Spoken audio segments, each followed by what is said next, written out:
അസ്സലാമു അലൈക്കും വറഹ്മത്തുള്ളാഹി തആല വബറകാതുഹു. തൻ്റെ പ്രിയപ്പെട്ട ശിഷ്യന് എന്ത് പറ്റി? ഉസ്താദ് അതാണ് ആലോചിക്കുന്നത്. അവൻ്റെ മുഖം വല്ലാതെ അങ്ങ് വാടിയിരിക്കുന്നു. അവന് പഴയ സന്തോഷമില്ല. എൻ്റെ മുമ്പിലും അവൻ വിതുമ്പി കരഞ്ഞിരുന്നു. കാര്യം എന്താണ്? അവൻ്റെ ഉമ്മ പറഞ്ഞ ആ കാര്യം. അതൊരു പക്ഷേ ഒരിക്കലും അവിടെ നിന്ന് പറയുന്നത് ഒരിക്കലും ഉചിതമല്ല എന്ന് തോന്നിയത് കൊണ്ട് തന്നെയാണ് പിന്നീട് ഞാൻ അതിനെക്കുറിച്ച് കൂടുതലൊന്നും പറയാതിരുന്നത്. പഠിച്ചോനെ, എന്തായിരിക്കും എൻ്റെ പ്രിയപ്പെട്ട ശിഷ്യന് എന്താ അവൻ്റെ ജീവിതത്തിൽ സന്തോഷമില്ലാത്തത്? റബ്ബേ. ഉസ്താദ് പ്രിയപ്പെട്ട ശിഷ്യനെക്കുറിച്ച് മാത്രം ഓർത്തുകൊണ്ട് ഇരിക്കുകയാണ്. ആ ദിവസം തന്നെ ഉമ്മയുടെ നമ്പറിലേക്ക് ഒന്ന് വിളിച്ച് കാര്യങ്ങൾ അറിയണം. ഒരു പക്ഷേ എൻ്റെ ശിഷ്യൻ അത് വെളിപ്പെടുത്തില്ല എന്നെനിക്ക് നന്നായിട്ടറിയാം. അങ്ങനെ അതാ ഷെഫി ഉസ്താദിൻ്റെ ഉമ്മയുടെ ഫോണിലേക്ക് ഉസ്താദ് വിളിക്കുകയാണ്. ഹലോ, ഇത് ഷെഫി ഉസ്താദിൻ്റെ ഗുരുനാഥനാണ്. ഉസ്താദ് അവിടെ വന്നിരുന്നല്ല. അത് ശരി ഉസ്താദെ, നിങ്ങളോട് എനിക്ക് പറയാനുള്ള കാര്യം എനിക്ക് പറയാൻ ഇങ്ങനെ ആകുമ്പോൾ പ്രശ്നമല്ലല്ലോ. അതായത് അവരുടെ മുമ്പിൽ വെച്ച് നമ്മൾ ഒരിക്കലും അങ്ങനെ പറയാൻ പാടില്ല. അത് കേൾക്കുന്ന അവളായാലും അവനായാലും അവർക്ക് കൂടുതൽ എന്തെങ്കിലുമൊക്കെ അത് സംഭവിക്കും. തൽക്കാലം നിങ്ങൾ വീട്ടിലാണെങ്കിൽ ഒന്ന് മാറി നിൽക്കണം, അല്ലെങ്കിൽ ഒന്ന് ഒഴിഞ്ഞ സ്ഥലത്തേക്ക്. കാരണം മക്കൾ ഒരിക്കലും കേൾക്കാൻ പാടില്ല. അവരുടെ ഇടയിൽ പടച്ചിറബ് സ്നേഹം ഇട്ട് കൊടുക്കട്ടെ. ഉസ്താദെ, എൻ്റെ മോനക്ക് താല്പര്യമൊക്കെയാണ് അവളോട്. എൻ്റെ മോന് അവളെ ഇഷ്ടമാണ്. പക്ഷേ അവൾക്ക് എന്താണെന്നറിയില്ല, തീരെ അവനോട് ഇഷ്ടമല്ല. അവൻ അടുത്തേക്ക് വരുന്നത് ഇഷ്ടമല്ല, ഇടപഴകുന്ന ഇഷ്ടമല്ല. അങ്ങനെയൊക്കെയാണ്. ഇത്രയും ദിവസമായിട്ട് നിങ്ങളെന്താ ഇതുവരെ? ഉസ്താദെ, ഇന്ന് നന്നാവും നാളെ നന്നാവും എന്ന് വിചാരിച്ച് നിന്നതാണ്. നിങ്ങൾ അവളുടെ വീട്ടുകാരോട് പറഞ്ഞില്ലേ? വീട്ടുകാരോട് ഒരിക്കൽ പറഞ്ഞതാണ്. അപ്പോൾ അവർ പറഞ്ഞു എങ്ങനെയെങ്കിലൊക്കെ നിങ്ങൾ അവളെ നന്നാക്കി എടുക്കണം. ഇവിടെ വന്നാൽ അതിലേറെ ബുദ്ധിമുട്ടായിരിക്കും. ഞങ്ങൾ നിങ്ങളുടെ അടുത്തേക്ക് അങ്ങോട്ട് കല്യാണം കഴിച്ച് തന്നപ്പോഴാണ് ഞങ്ങൾക്കൊരു ആശ്വാസമുള്ളത്. അപ്പോൾ എന്തൊക്കെ തന്നെയായാലും നിങ്ങൾ തന്നെ എങ്ങനെയെങ്കിലും ഒരു പരിഹാരം ഇതിന് ഉണ്ടാക്കണം എന്നൊക്കെയാണ് പറയണത്. അല്ല, നമ്മളെന്ത് ചെയ്യാനാ? ഷെഫി ഉസ്താദ് എന്താ പറഞ്ഞത്? ഷെഫി ഉസ്താദിന് എന്താ അവളോട് വല്ല താല്പര്യക്കുറവുണ്ടോ? ഇല്ലല്ല, എൻ്റെ മോൻക്ക് ഒരു താല്പര്യക്കുറവുമില്ല. ഓനക്ക് എങ്ങനെയെങ്കിലും ശരിയായി കിട്ടണമെന്നാണ്. പിന്നെ ഉസ്താദെ, നിങ്ങളോട് പറയാനേ ഞാനായിട്ടാണ് ഈ ഒരു വിവാഹത്തിന് വേണ്ടി തയ്യാറെടുത്തത്. കാരണം എനിക്ക് എൻ്റെ കുട്ടിക്ക് ആരും ഉണ്ടാവില്ലല്ലോ റബ്ബേ, എൻ്റെ കാലം കഴിഞ്ഞാൽ എന്നുള്ള ഒരു ബേജാറുണ്ട്. എനിക്കാണെങ്കിൽ ഒരു മോനല്ലേ ഉള്ളൂ. വിവാഹത്തിനൊക്കെ കുടുംബങ്ങളൊക്കെ പങ്കെടുത്തിരുന്നു. എന്തൊക്കെ തന്നെയാലും ഒരു കൂടപ്പിറപ്പ് പോലും ഇല്ല എൻ്റെ കുട്ടിക്ക്. ഓൻ മാത്രമേ ഉള്ളൂ എനിക്ക്. പിന്നെ ഓൻ്റെ ഉപ്പയും പെട്ടെന്ന് മരിച്ചു പോയതാണ്. അതുകൊണ്ട് എനിക്ക് തോന്നി എൻ്റെ കുട്ടി ഒറ്റപ്പെടും, ആരും ഉണ്ടാവില്ല എന്ന്. അതുകൊണ്ടാണ് പെട്ടെന്നൊരു വിവാഹം. അത് ഒരാളോട് ഞാൻ ബ്രോക്കറോട് പറഞ്ഞപ്പോൾ പെട്ടെന്ന് കിട്ടുകയും ചെയ്തു. എന്തൊക്കെ തന്നെയാലും ആ പെണ്ണിന് എൻ്റെ കുട്ടിനോട് തീരെ ഒരു താല്പര്യമില്ലാത്ത പോലെയാണ് എനിക്ക് തോന്നുന്നത്. അല്ല, നിങ്ങളുടെ മകൻ്റെ ഭാര്യയ്ക്ക് വേറെ വല്ല ബന്ധങ്ങളും ഉണ്ടോ എന്നുള്ള കാര്യത്തിനെ കുറിച്ച് നിങ്ങൾ അന്വേഷിച്ചോ? അതിപ്പോൾ എങ്ങനെ ഉണ്ടാവുമോ? കല്യാണം കഴിഞ്ഞ് അതൊന്നും അറിയില്ല, ഞങ്ങൾ അന്വേഷിച്ചിട്ടുമില്ല. എൻ്റെ കുട്ടി അവരോട് വീട്ടുകാരോട് ഞാൻ കാര്യങ്ങൾ ഇങ്ങനെ പറഞ്ഞിരുന്നു. അപ്പോൾ അവർ പറഞ്ഞത് കൈവിടരുത്, ഞങ്ങളെ കുട്ടി നിങ്ങളുടെ അടുത്ത് എത്തിയാൽ നന്നായിക്കോട്ടെ എന്ന് കരുതിയിട്ടാണ് അങ്ങനെയൊക്കെ പറഞ്ഞത്. ഓഹോ, അങ്ങനെയാണോ? അപ്പോൾ ശ്രദ്ധിക്കേണ്ടിയിരിക്കുന്നു. അതായത് നിങ്ങളുടെ മരുമകൾക്ക് മറ്റു വല്ല ബന്ധങ്ങളും ഉണ്ടോ എന്ന് ശ്രദ്ധിക്കണം. ഒരാൾക്ക് ഒരു പെണ്ണിനോടും ആയാലും ആണിനോടായാലും മറ്റൊരു ബന്ധം ഉണ്ടാകുമ്പോഴാണ് സ്വന്തമായിട്ടുള്ളവരോട് വരെ ദേഷ്യം വരിക. അതായത് ഷെഫി ഉസ്താദിനോട് അവൾക്ക് താല്പര്യക്കുറവുണ്ടെന്ന് പറഞ്ഞല്ലോ. അപ്പം മറ്റു രീതിയിലുള്ള ബന്ധങ്ങൾ വല്ലതും ഉണ്ടാവും. എന്തൊക്കെ തന്നെയാണ് പഠിച്ചവൻ അങ്ങനെ ഉണ്ടതൊക്കെ ഒഴിവാക്കി തരട്ടെ. നല്ല റാഹത്തോടു കൂടി നല്ല ജീവിതം അവനക്ക് ലഭിക്കട്ടെ എന്നാണ് ഞാൻ പറയുന്നത്. പക്ഷെ ഒരിക്കലും നമ്മൾ പെട്ടെന്ന് ഇങ്ങോട്ട് ഡൈവേഴ്സ് എന്നുള്ള രീതിയിലേക്ക് എത്തുന്നതിൽ അർത്ഥമല്ല. നമ്മൾ പറഞ്ഞ് ഉപദേശിച്ചിട്ട് അവൾക്ക് പറ്റില്ല, അതൊന്നും അവൾ ചെയ്യില്ല എന്ന് കണ്ടാൽ ജസ്റ്റ് മുറിവാകാത്ത രീതിയിൽ ചെറുതായി ഒന്ന് അടിക്കുക എന്നൊക്കെ ഉണ്ട്. പക്ഷേ അതൊന്നും ഈ കാലത്ത് ഒരിക്കലും അലൗഡല്ല. അതായത് ഇസ്ലാമിക നിയമങ്ങളൊന്നും ഇപ്പോൾ നമുക്ക് പറ്റില്ല. അപ്പോൾ എന്തൊക്കെ തന്നെയാണ് നല്ല രീതിയിൽ നിങ്ങൾ ചോദിച്ച് മനസ്സിലാക്കുക എന്നുള്ളത് ആണ്. അവളോട് നേരിട്ട് അവനോട് ചോദിക്കാൻ പറയാം. എന്തെങ്കിലും ഉണ്ടെങ്കിൽ അവൾ പറയട്ടെ. അവൾ ഓപ്പണായി പറയുകയാണെങ്കിൽ അതിനനുസരിച്ച് നീങ്ങാലോ. ഉസ്താദെ, എന്നാൽ ശരി, ഞാൻ അങ്ങനെയൊക്കെ പറഞ്ഞു നോക്കാം. എന്നാൽ ശരി, എന്തെങ്കിലുമൊക്കെ ഉണ്ടെങ്കിൽ ഒന്ന് വിളിച്ചറിയിക്കണം കേട്ടോ. കാരണം അവനെന്ന് വെച്ചാൽ എൻ്റെ ശിഷ്യനാണ്, ശരിയാണ്. പക്ഷേ എൻ്റെ മകൻ്റെ സ്നേഹമാണ് അവനിക്ക് നൽകിയിട്ടുള്ളത്. എൻ്റെ മകനെ പോലെയാണ് അവന്. അതാണ് എനിക്ക് അവൻ്റെ കാര്യത്തിൽ അത്രക്കൊരു ഉസ്താദെ, നിങ്ങൾ ദുആ ചെയ്യണം കേട്ടോ. ഇൻഷാ അല്ലാ, തീർച്ചയായും. അങ്ങനെ അതാ ഉസ്താദ് ഫോൺ കട്ട് ചെയ്യുന്നു. ഉമ്മ, അതാ മോൻ്റെ വിളി കേൾക്കുന്നു. ആ മോനെ, എൻ്റെ കുട്ടി എവിടെയായിരുന്നു? ഉമ്മ, ഞാനൊന്ന് പുറത്തു പോയിരുന്നു. എന്തായി മോനെ എൻ്റെ കുട്ടി? ഉമ്മ, പാസ്പോർട്ടിന് ഞാൻ അപേക്ഷിച്ചിട്ടുണ്ട്. അതിന് കുറച്ച് രേഖകളും കാര്യങ്ങളും അതൊക്കെ ഒന്ന് കൊടുക്കണം. പിന്നെ ഓഫീസിൽ പോകണം, അങ്ങനെയൊക്കെ ഉണ്ട്. അല്ല മോനെ, എൻ്റെ കുട്ടി പോകാൻ തീരുമാനിച്ചോ? അല്ലാതെ ഉമ്മ ഇവിടെ വന്നിട്ട് എന്താ മോനെ, എൻ്റെ കുട്ടിക്ക് ഇവിടുത്തെ ജോലിയിൽ എന്ത്? അല്ലമ്മ, ഞാൻ വിഷമിക്കണ്ട എൻ്റെ കുട്ടിക്ക്. മോനെ, ഞാൻ ഒരു കാര്യം ചോദിക്കട്ടെ? എൻ്റെ കുട്ടി സന്തോഷത്തോടു കൂടിയാണോ ഇങ്ങനൊരു തീരുമാനം എടുക്കുന്നത്? ഉമ്മക്കറിയാലോ എൻ്റെ മനസ്സിൽ എന്താണെന്നുള്ളത്. പിന്നെന്താ എൻ്റെ കുട്ടി? പോയി നോക്കട്ടെ ഉമ്മ. എങ്ങനെയെങ്കിലും ഒരാളുടെ കൂടി ജീവിതത്തിന് സന്തോഷം എന്നെക്കൊണ്ട് കിട്ടുകയാണെങ്കിൽ അതായിക്കോട്ടെ, അതല്ലേ നല്ലത്. ഉമ്മ, നിങ്ങൾക്ക് ഈ ദിവസത്തിൻ്റെ പ്രത്യേകത എന്താണെന്നറിയോ? മോനെ, അത് എനിക്ക് ശരിക്കും കൊണ്ട് ഓർമ്മ കിട്ടണില്ല. ഉമ്മ, ഇന്ന് റമളാൻ 10 അപ്പോൾ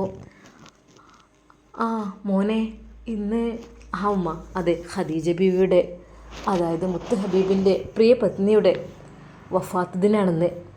പഠിച്ചോനെ അള്ളാഹുവേ, അവരുടെ കൂടെ സ്വർഗത്തിൽ ഞങ്ങളിനി ഒരുമിച്ച് കൂട്ടല്ലാ. ആമീൻ. ഉമ്മ, ഖദീജ ബീവിയൊക്കെ എത്ര സ്നേഹനിധിയായൊരു ഭാര്യയായിരുന്നു അല്ലേ മുത്ത് ഹബീബിന്? അതെ മോനെ, അത്രക്കും സ്നേഹമായിരുന്നു. ഉമ്മ, റമളാൻ 10 എന്ന് പറഞ്ഞാൽ എന്തെൻ്റെ പ്രത്യേകത അറിയില്ലേ? ഖദീജ ബീവി റളിയല്ലാഹു അൻഹ വഫാത്തായ ദിനാണ്.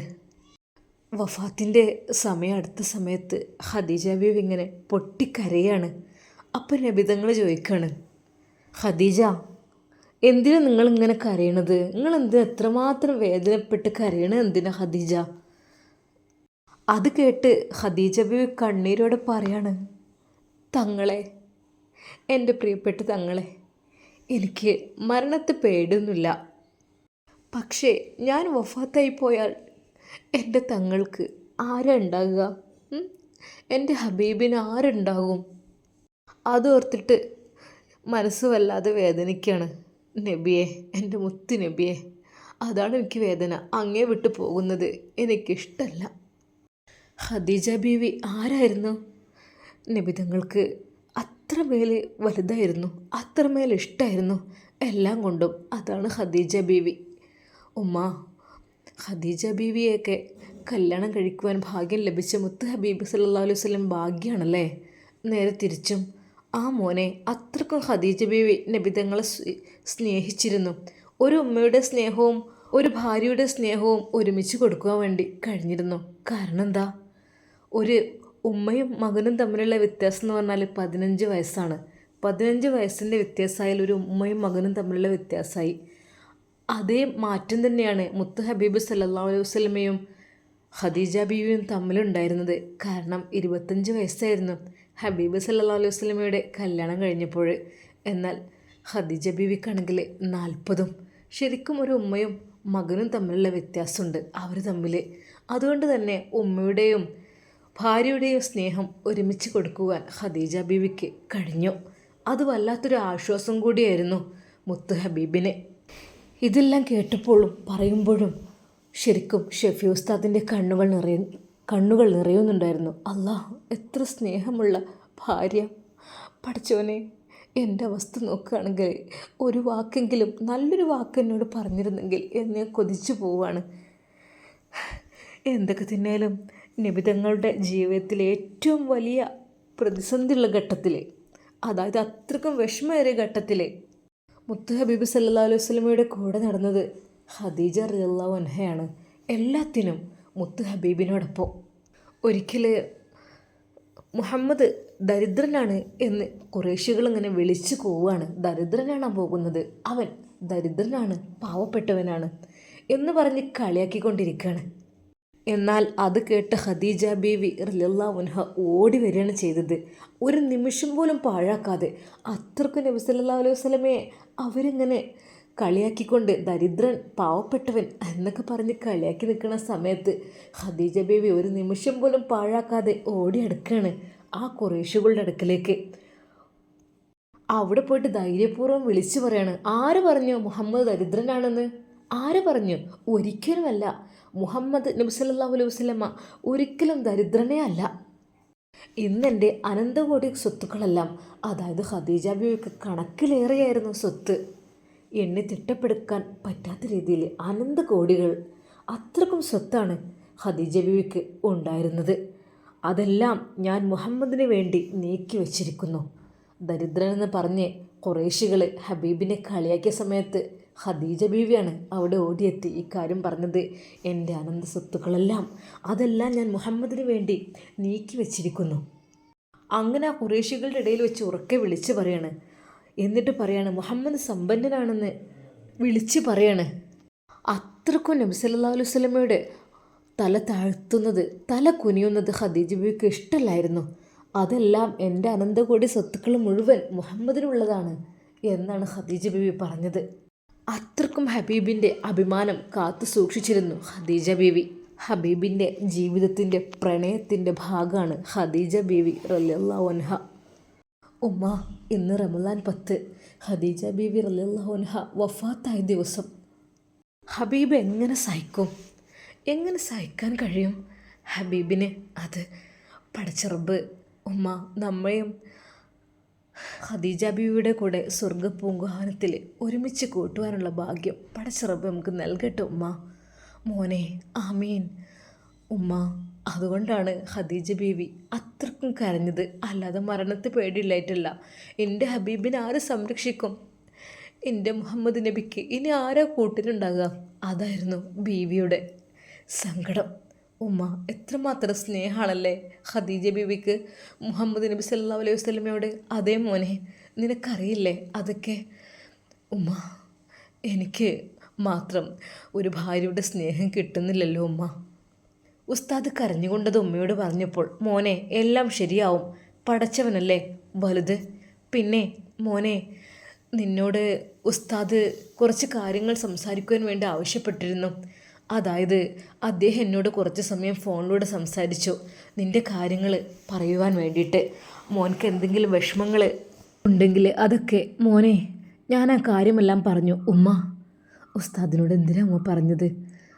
അല്ല മോനെ, എത്രയെന്ന് വിചാരിച്ച് നമ്മൾ ഒരാളോട് മിണ്ടാതും പറയാതെ ഇങ്ങനെ വെച്ചാൽ പറ്റുമോ? ഇത് സംഭവം ജീവിതമാണ്, ജീവിതം വെച്ച് നമ്മൾ കളിക്കുന്നത്. മോനെ, അതിൽ ഉസ്താദ് പറഞ്ഞൊരു കാര്യമുണ്ട്. എന്തോ ഉമ്മ?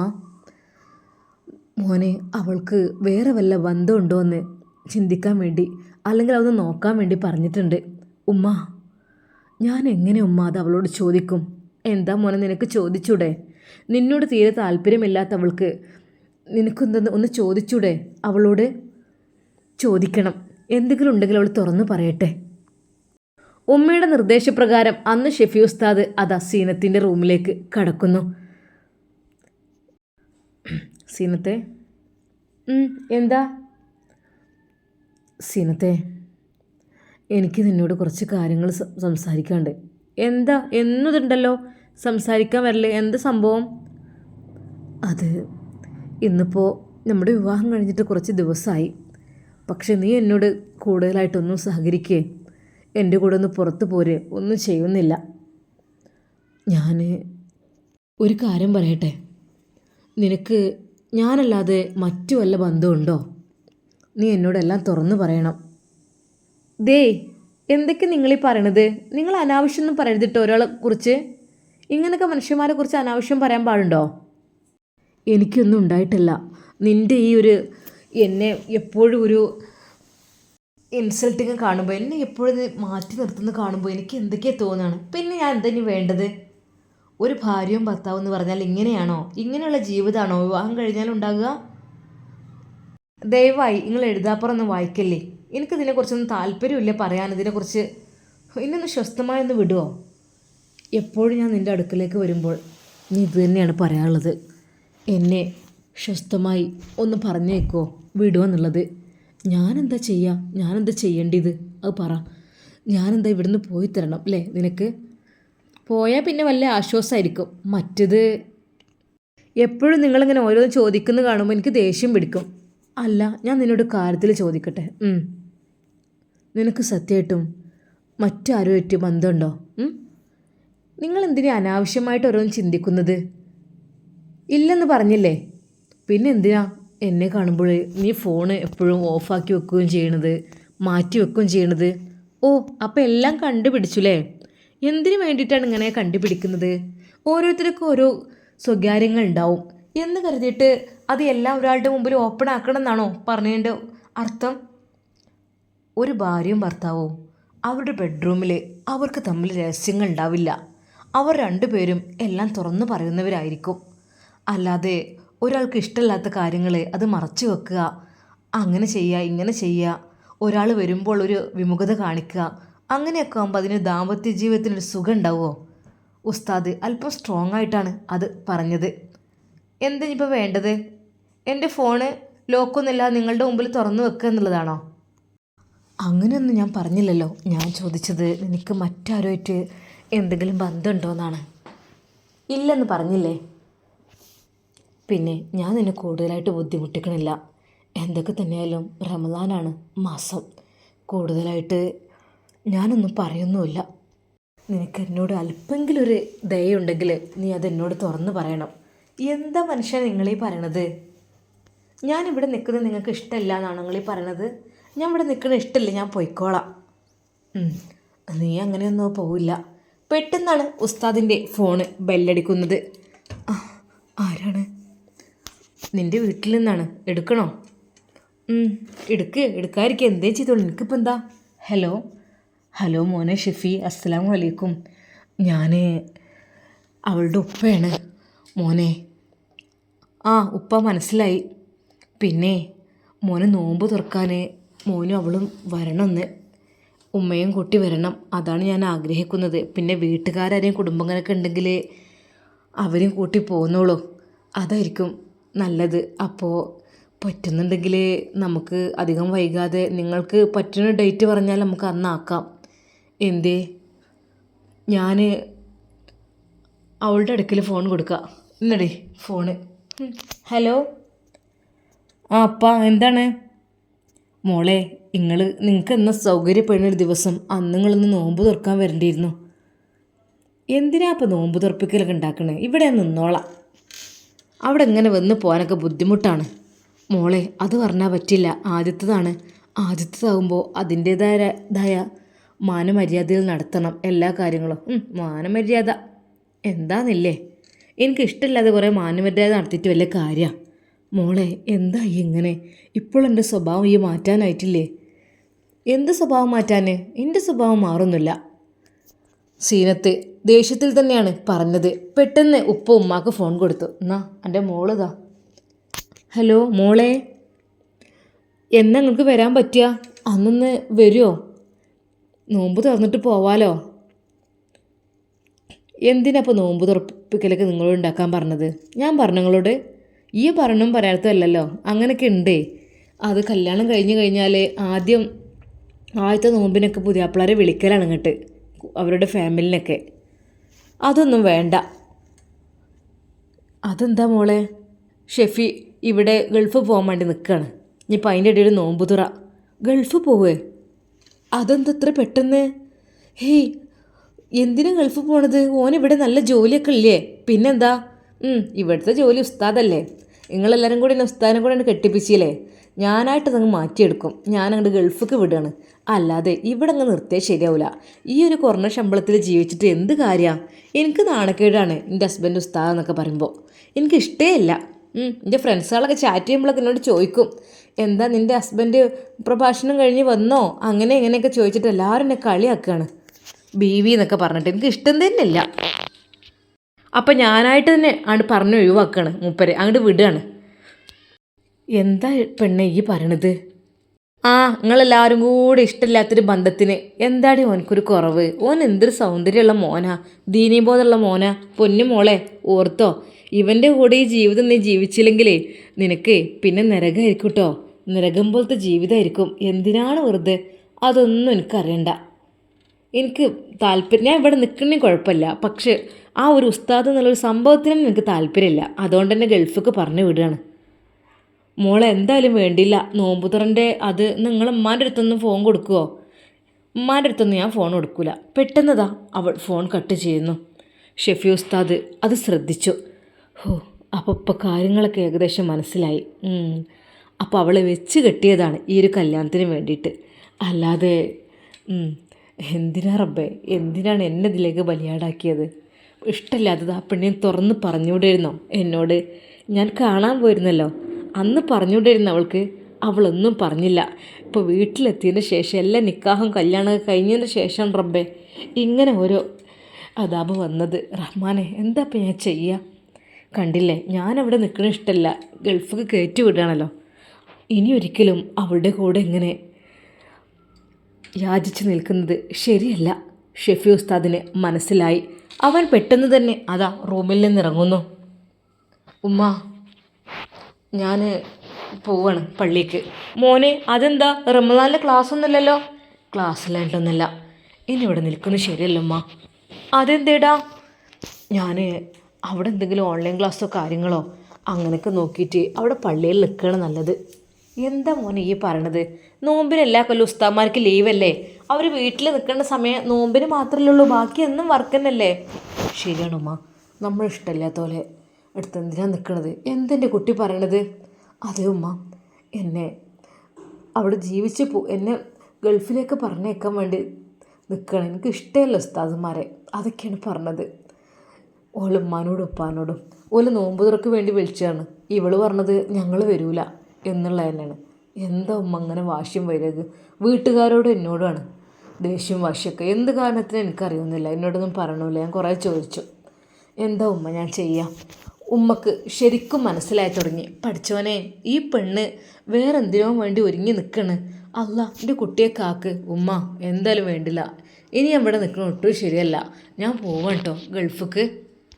അവിടെ പോയിട്ട് എത്ര റിസ്ക്കുള്ള പണി മോനെ.